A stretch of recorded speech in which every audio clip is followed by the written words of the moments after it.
In order for you to speak freely, fluidly, smoothly, you have to be in a state of focused relaxation. When you know that you have that muscle, you know you can bounce back from anything. And when you know you can bounce back from anything, you become unstoppable and fearless because you're willing to take risks. It is your ability to keep taking one step forward during those moments that is going to drive your effectiveness as a leader, and it's what's going to help you develop a voice that helps you have an enormous impact in the work that you do. Welcome to The Art of Speaking Up, a podcast that helps professional women access the limitless potential that lies within them. I'm your host, Jessica Guzik. And my mission is to help you find that spark inside you that has the power to transform your career in ways you may not have thought possible. I'm so excited that you're here. And now, on to the show.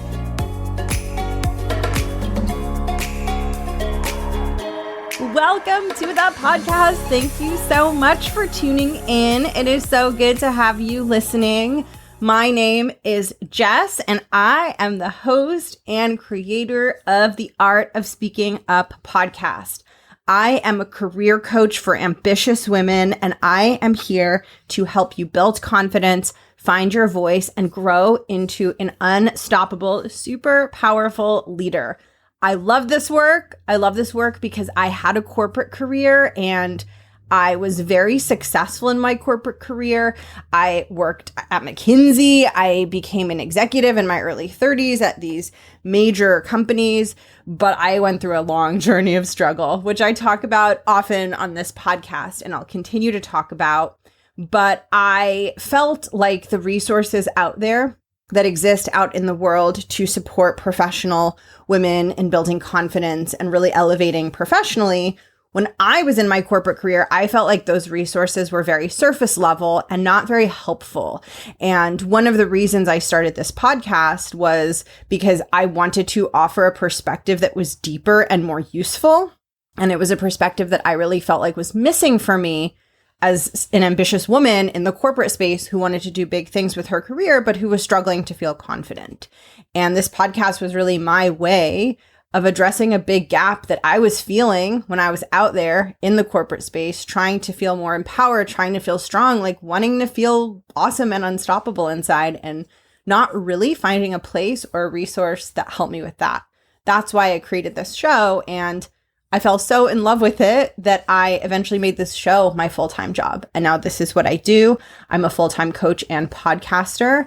And today's episode is part of a bonus series that I'm doing in honor of doors being open for the Art of Speaking Up Academy.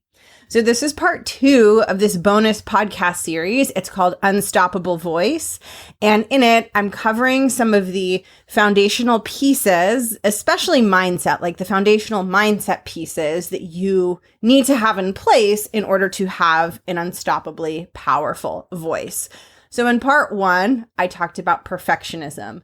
This is huge. And if you want to have a strong, confident voice, you must listen to part 1. Today, in part 2, I'm talking about another really important piece of the mindset puzzle when it comes to having an unstoppable voice, and that is releasing self-criticism. I'm so passionate about this, and releasing self-criticism, self-judgment, self-shaming, self-blaming. This is probably one of the most foundational things that I am doing with my clients as a coach, because it is one of the most important and one of the most impactful things that you can do and work on if you want to feel more confident and have a more powerful, effective voice in the workplace. This is a step that cannot be skipped. And what I will say is that when it comes to self-criticism and the mindset piece, which is what we're talking about today, I find that so many people underestimate how important this is, and they overestimate how important the surface level skills are. So they think, I just need to listen to another podcast, learn another tool, learn another framework, get better at communicating. They overestimate how much they need all those surface level skills, and they underestimate how much they should be focused on mindset and on dismantling their own internal self-criticism. Now, what's really cool is just like you can build communication skills and surface level skills, you can also build deeper internal skills, deeper mindset skills. So learning to recognize your own self-criticism and not allow it to have such a strong impact on you is something that you can learn to do. It's a psychological muscle you can build. And let me tell you, when you build it and it gets strong, you will feel so unstoppable. This is hands down what has fueled me. And it is what I have found to be the most potent fuel in my work with my clients, is helping them learn to let go of some of the really incessant, intense self-criticism, self-judgment, self-blaming, self-shaming that they experience in their minds. That's why I'm talking about this today. And that's why this topic plays a central role in the Art of Speaking Up Academy. One of the first things that we do inside that program is we take a deep dive into your experience of self-criticism and help you explore how you can detach from it. Because until you learn to do that and until you get good at that, it's going to be very hard for you to have the courage to consistently put your voice out there, consistently take risks, consistently take up space in the way that you need to have a strong, effective voice. That's why I'm diving into it in this special bonus series. That's why it is so central to the Art of Speaking Up Academy. And before I dive even deeper into self-criticism, I want to let you know that doors are open to sign up for the Art of Speaking Up Academy. Doors are open between now and Friday, May 12th. So as of this episode dropping, there are just a few days left to join. And if you resonate with what I'm sharing in this episode and you realize that this is something that you need to work on, the Art of Speaking Up Academy is going to help you take this deeper and apply it to you and your specific internal mindset struggles that you are facing. This work is so powerful and I'm so excited to dive into it. So let's get into it. So in order for me to really talk about how to address and dismantle self-criticism, I first want to explain what it is, and I want to give us a conceptual framework to think about self-criticism because it's a very intangible thing. We experience it in our minds. It's not this outward physical thing that we can just like point to, right? And be like, oh, I can see it. It's invisible. It happens within our own consciousness. And so if I'm going to talk about something as intangible as self-criticism, I want to make it as tangible and practical as possible so that it makes sense to you and so that you can apply it and learn from all of this. So here's how I think about self-criticism. This is enormously helpful to me, and I'm hoping that it will help you in your journey as well. So the way that I think about it is, you know, when you're watching the news and there's the person speaking on the news channel, the anchor or the presenter. And then at the bottom of the screen, there's usually a second stream of news updates. And it's those sentences that are moving across the screen. And so there's two streams of news happening at once. There's what the presenter or the anchor is speaking about on the news channel. And then there's that stream on the bottom with all of the other news updates, which is typically completely separate topics, right? Which I find a little overwhelming. It's like, well, how am I supposed to listen to two things at once? But anyway, this is a great way to understand and think about self-criticism, because I think about us in our minds as having that bottom, like the bottom layer on the news screen with the news updates that are scrolling by. I basically think about how we have an incessant line of dialogue that is always happening in our minds, like always scrolling by in our minds. It's just an incessant stream of thoughts and internal chatter that we are constantly saying to ourselves or hearing in our minds all of the time, right? It's always there.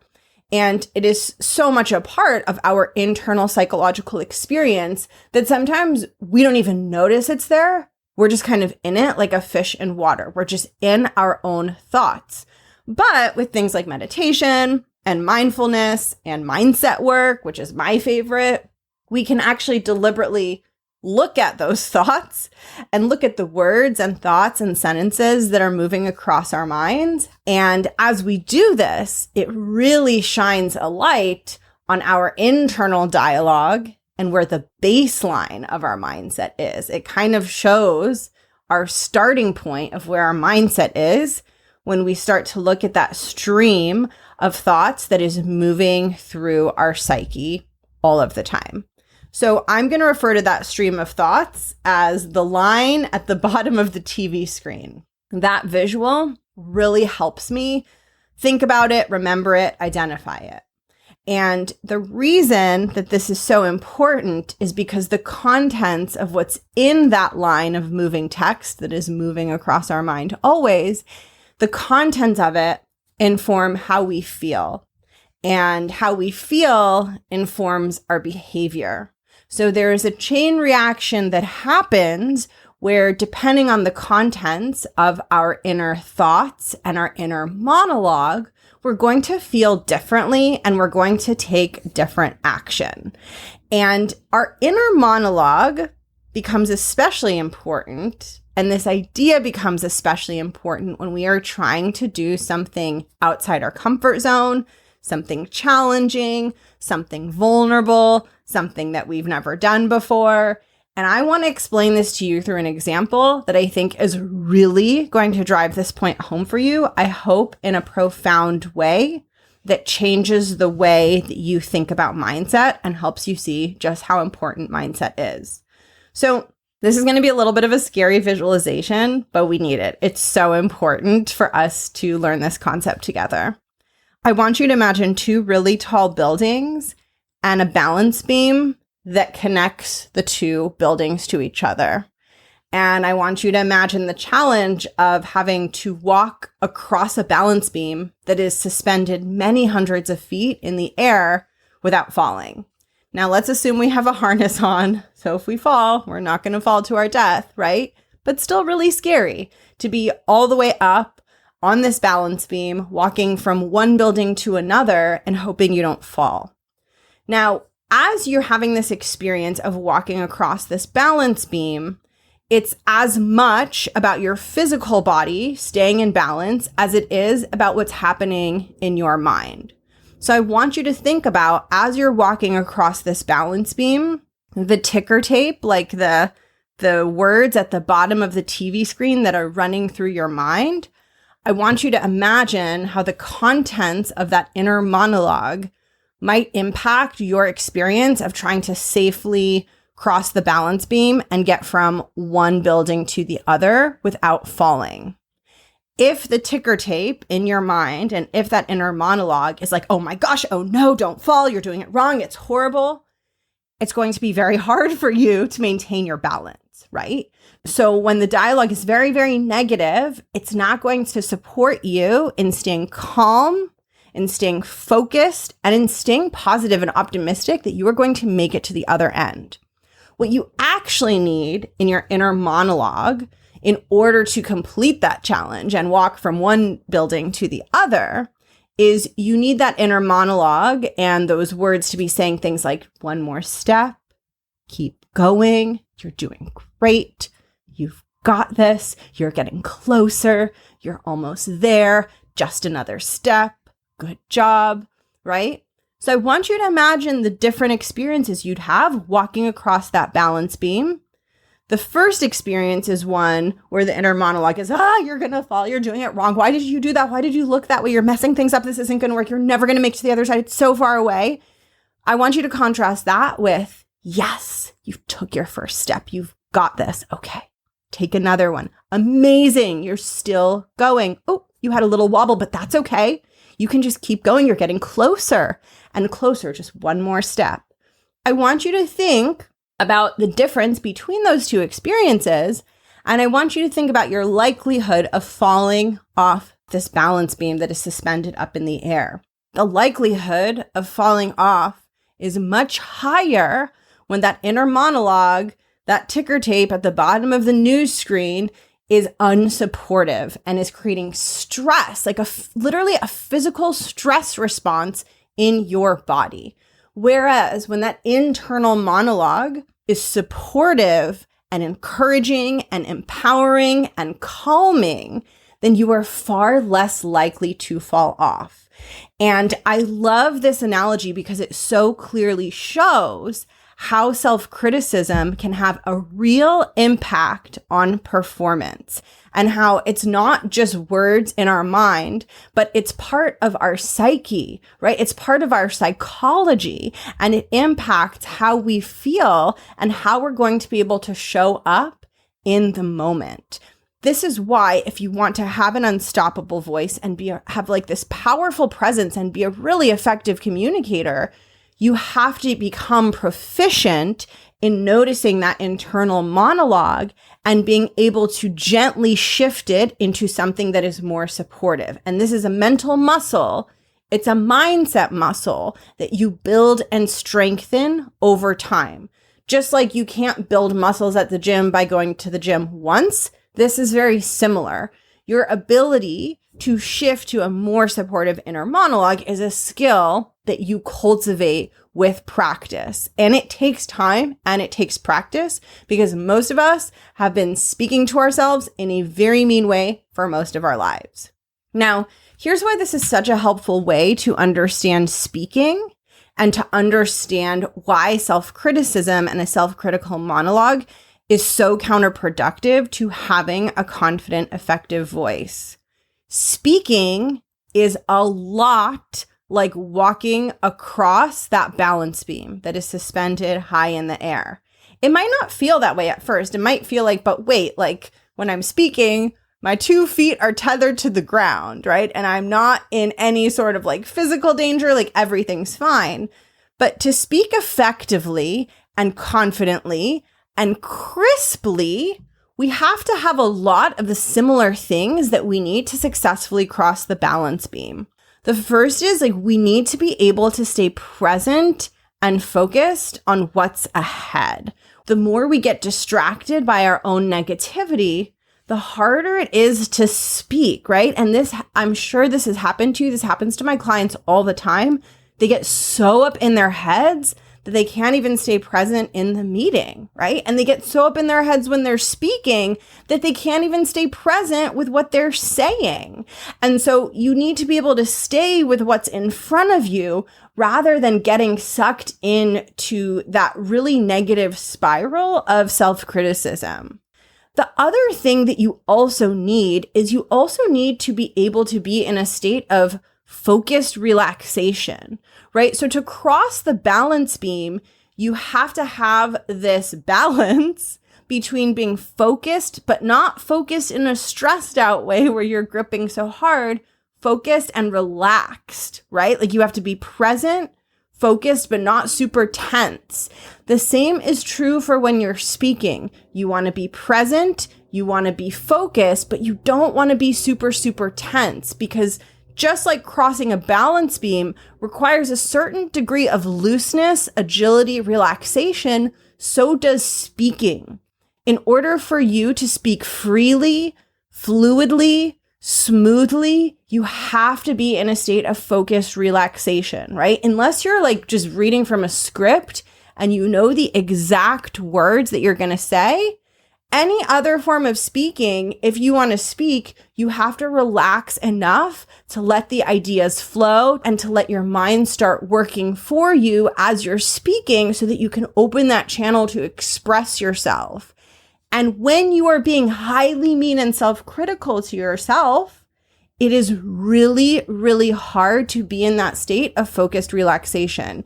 Instead of getting relaxed, you get stressed and tense. And when you're stressed and tense, it's hard to speak because there's a certain fluidity and a certain letting go that has to happen in order for you to speak effectively.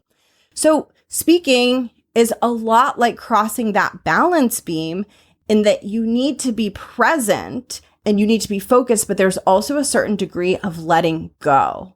And it's really hard to be present and focused and let go when there's a really intense negative monologue happening in your mind that is drawing your attention away from the present moment and away from what it is you're saying. And there's one more really important piece to this, which is that crossing those balance beams at the top of the building is scary as heck, right? It is so scary.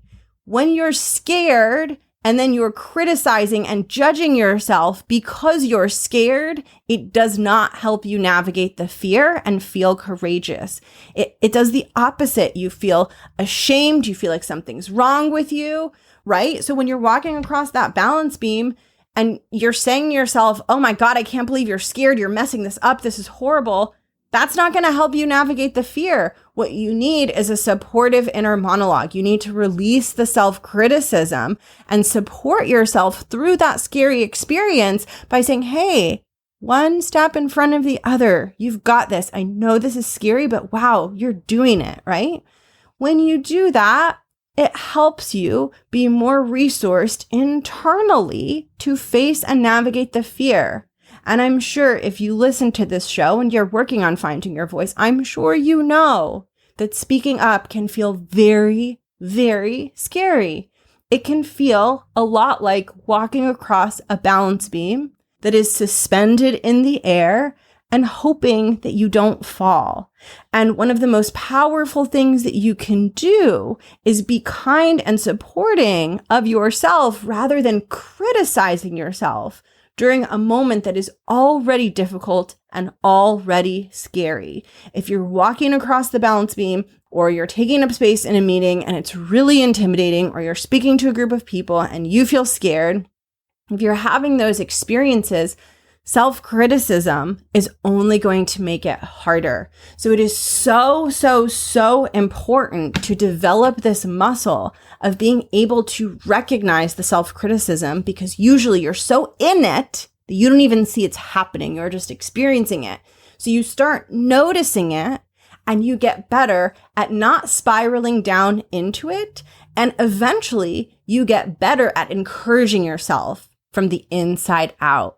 Because that is truly where confidence comes from. It doesn't come from things outside of you. It comes from what's inside of you, and it comes from your ability to encourage and empower yourself during challenging moments. When you know that you have that muscle, you know you can bounce back from anything. And when you know you can bounce back from anything, you become unstoppable and fearless because you're willing to take risks. And it all comes down to your relationship with yourself, your internal world, and your ability to separate from self-criticism and learn to speak to yourself, empower yourself, and inspire yourself the same way you want to speak to, empower, and inspire your team when they're struggling. If you need a guide or a compass for how to speak to yourself, I want you to think about if you have a team of people, or maybe one day you have a team, or maybe you're running an entire company. Maybe you're the CEO of an entire company. I want you to think about, how do I speak to my team, my employees, my company when they're struggling? How do I want to speak to them? That's how you need to be speaking to yourself. That leadership starts internally. You become not just a better communicator, but a better leader as you're able to do that internally, because then you can do it more authentically and easily for others. And that's really what you're building, right? It's that leadership voice, that resilience, that strength within you that helps you take one step, like put one foot in front of the other, even when it's hard, even when it's scary, even when you want to retract and not walk across the balance beam. It is your ability to keep taking one step forward during those moments that is going to drive your effectiveness as a leader. And it's what's going to help you grow your confidence and develop a voice that helps you have an enormous impact in the work that you do. This is why self-criticism and mindset and building the ability to release self-criticism and speak to yourself like the leader that you want to be, this is why that ability is so essential to developing a confident voice. This is why it's at the core of everything I do, because I've been working on myself and doing this work for a while. And I just know that if you're not addressing the deeper layers, then you can only achieve so much change, and you tend to find yourself stuck in the same place over and over and over again. If you are ready to cultivate a mindset that makes you feel unstoppable, even in very, very difficult, very edgy, very stretchy situations. And if you know that part of your growth and part of your next step is to learn to release self-criticism so that you can speak to yourself like a confident leader, and then as a result, sound like one on the outside, that is exactly what I'm going to help you with inside the Art of Speaking Up Academy. We start with mindset, and we start with identifying the ways in which your self-criticism is getting in the way of the voice and the impact that you want to have. And we're going to be kicking off the Art of Speaking Up Academy with a 30-day challenge where I'm going to challenge you to take inspired action fueled by an empowering, encouraging internal monologue, because it all starts with your inner world and your ability to release self-criticism and speak to yourself in a way that makes you feel badass and powerful and unstoppable. If you are ready for that, come join me in the next round of the Art of Speaking Up Academy. Doors are open until Friday, May 12th, so there are just a few days left to join. The summer cohort is full. It is sold out, but there are spots available in the fall cohort, and I would love to welcome you in. Head over to justguzikcoaching.com/academy to secure your spot. You can also see the entire program curriculum at justguzikcoaching.com/academy. Scroll to the middle of the page, and there's a button that says download program curriculum, and you will see in detail exactly what I cover inside this curriculum-based program. And if you have questions, send me a note, jessica@theartofspeakingup.com. I will drop it in the show notes. Thank you so much for being here. I hope I get to meet you inside the Academy, and I will catch you in the next episode. Bye.